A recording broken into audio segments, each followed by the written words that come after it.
రాష్ట్రంలో గత 5 సంవత్సరాల ముందు ఉన్నటువంటి అన్నా క్యాంటీన్ని తిరిగి పునఃప్రారంభించుకోవడం చాలా సంతోషం. 5 రూపాయలకే బ్రేక్ఫాస్ట్ కానివ్వండి, లంచ్ కానివ్వండి, లేదా సాయంత్రం పూట భోజనం కానివ్వండి, ఏదైనా 5 రూపాయలకి పేదవాడికి కడుపు నిండేటువంటి ఈ కార్యక్రమాన్ని నిన్న గౌరవ ముఖ్యమంత్రి చంద్రబాబు నాయుడు గారి చేతుల మీద నిర్వహణలో ప్రారంభమై ప్రతి చోట కూడా ఈరోజు అన్నా క్యాంటీన్లు తిరిగి ప్రారంభిస్తూ ఉన్నారు. ఇది చాలా సంతోషకరమైనటువంటి విషయం. కార్మికులు కానివ్వండి, పౌర కార్మికులు కానివ్వండి, రిక్షా కార్మికులు కానివ్వండి, ఆటో డ్రైవర్స్ కానివ్వండి, వాళ్ళందరూ పనిలో ఉన్నప్పుడు ఇళ్ళకి వెళ్ళాలంటే కష్టంగా ఉంటుంది.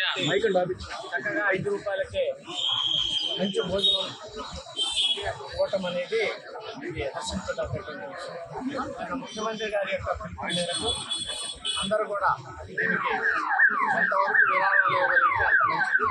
మరి అలాగే పేదవాడి కడుపు నింపేటువంటి కార్యక్రమం కాబట్టి ఈ కార్యక్రమానికి ఈరోజు పెనంలో స్థానిక శాసనసభ్యులు అలాగే నారాయణ గారు అందరం కలిసి అన్నా క్యాంటీన్ని ప్రారంభించడం చాలా మంచి కార్యక్రమంగా భావిస్తూ